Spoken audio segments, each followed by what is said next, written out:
Dins d'horari de sessió, també seleccionant qualsevol sessió, poden enviar una comunicació de tipus agenda que es mostraran en la web família. Aquestes comunicacions arribaran a tots els alumnes pertanyents a la sessió i no podran ser respostes. Així podem veure també les comunicacions que estan previstes per a ser enviades i podem enviar una nova comunicació. Per això caldria establir una data d'execució, que sempre seria a futur, introduir un assumpte i un missatge.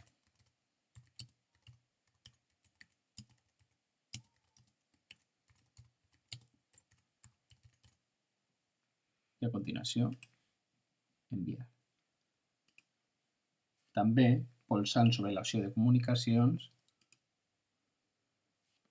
abans de continuar, comentar que podem veure aquelles comunicacions que hem rebut des de la web família, en aquest cas no n'hi ha cap, i les comunicacions que hem enviat nosaltres. Per enviar una nova comunicació, podríem enviar una comunicació o bé a tota l'agrupació o a un conjunt d'alumnes, seleccionant aquesta opció. Podrien seleccionar a un sol alumne o a un conjunt d'alumnes.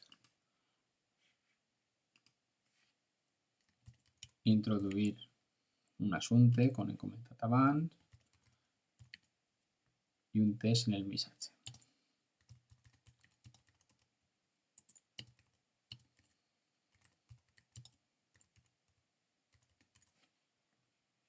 I a continuació, enviar. Una qüestió a tindre en compte i que a continuació explicarem més detingudament és que tant des de l'opció de les comunicacions, des de l'agenda escolar, així com les comunicacions des de l'apartat comunicació, es poden afegir al cos del missatge enllaços o hipervincles a pàgines web. Com hem comentat, en el cos del missatge de les comunicacions que es poden gestionar en mòdul docent, des de les opcions Agenda escolar i comunicacions, a més del text corresponent, també es poden enviar enllaços a pàgines web amb protocol HTTP i HTTPS, com per exemple, enllaços de qualsevol pàgina web, enllaços de vídeos de canals com YouTube, Vimeo, Live Video, o compartir documents que tinguin guardats en qualsevol tipus d'emmagatzematge en el núvol, tipus Google Drive, Dropbox, iCloud, Microsoft OneDrive. Per afegir els enllaços en el cos del missatge de les comunicacions es pot realitzar de dues formes.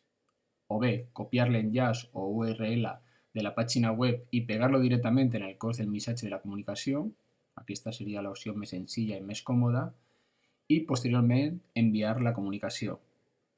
Així es pot veure un exemple d'aquesta opció. O bé utilitzant el format del hipervincle.